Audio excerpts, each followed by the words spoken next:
The city of dreaming spires. Ingenuity, town and gown. Its colleges, architectural wonders. Small alleys, busy shopping streets. The epicenter of academia. The aim of this video is to judge whether Oxford has a sense of place, referring to the concepts coined by Gordon Cullen in his book, Concise Townscape. The route starts from Market Street, then immediately turn left onto Tell Street, which leads to Broad Street, and then turn right towards Sheldonian Theatre, walk through the gate leading to Old Clarendon Building, followed by the Bodleian Library, and camp out at the Radcliffe Square. Follow the narrow alley leading to the High Street, cross the High Street and immediately enter Magpie Lane. Turn left to Merton Street and follow the road which goes towards the High Street. Turn right following the High Street and finish at the Model Tower. Market Street, Tell Street. Standing at the end of Market Street, one can see 3 different materials used for the floor, which also suggests there are 3 different spaces with 3 different uses. The facade of the building suggests one to anticipate another space to the right.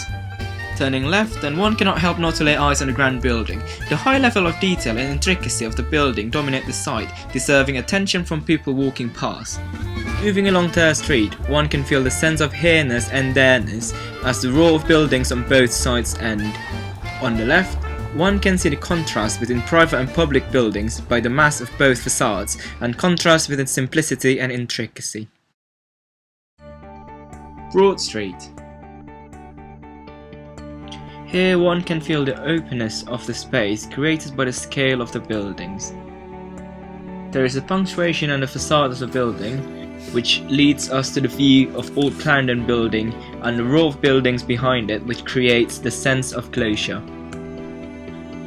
Here the fence gives a bold impression of a private space behind it, public space outside, and the importance of the buildings it protects.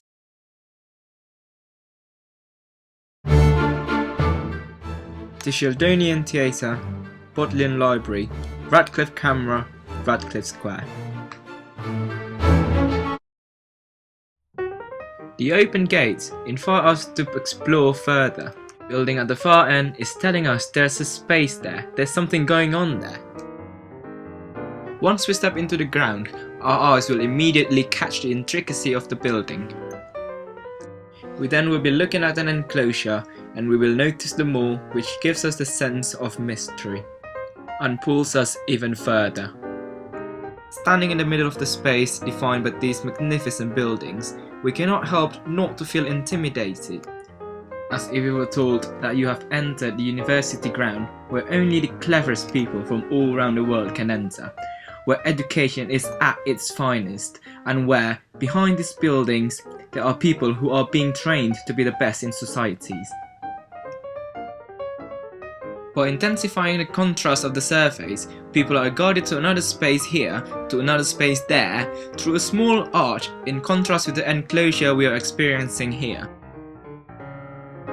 The pedestrian way is not only a slit left between 2 walls planned to let people through, it is a series of contrasts, the difference between outside and inside arousing curiosity and anticipation.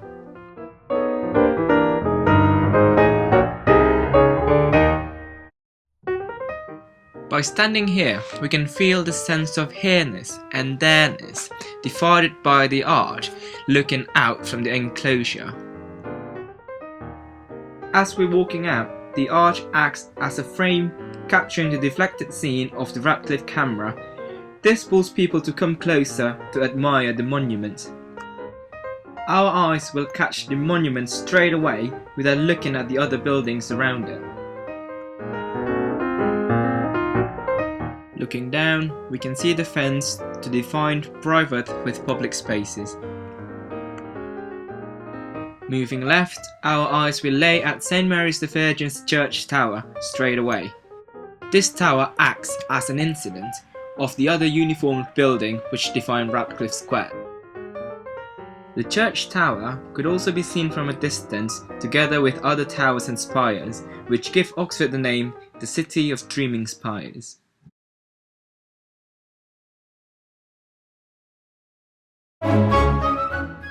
Cattle Street, High Street, Magpie Lane, Merton Street.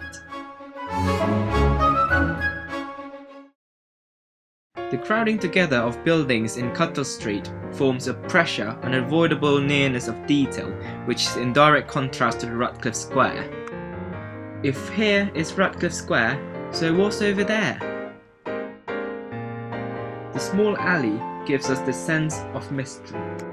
We can sense the glimpse of the unknown, the mystery of a city where anything could happen or exist. The sharp corners make us anticipate something to happen around the corner. At the end of Magpie Lane, a deflection of a church is revealed, inviting us to come closer and admire.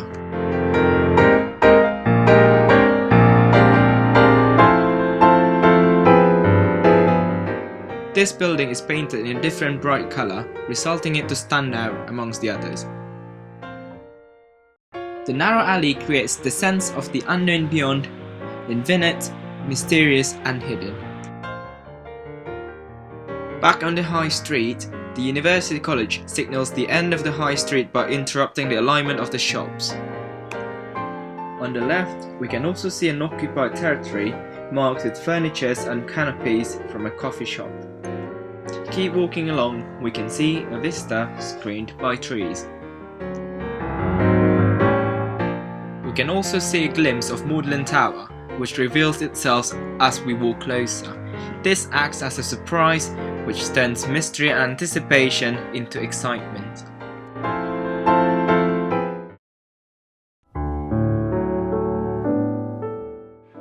I believe Oxford is a complete town for human beings, satisfying to those who live in it, work in it, or simply look at it.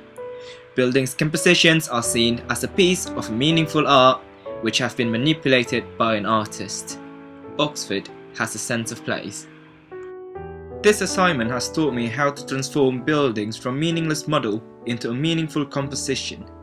I believe when designing in the future, I will be referring to Gordon Cullen's concepts in order to achieve it.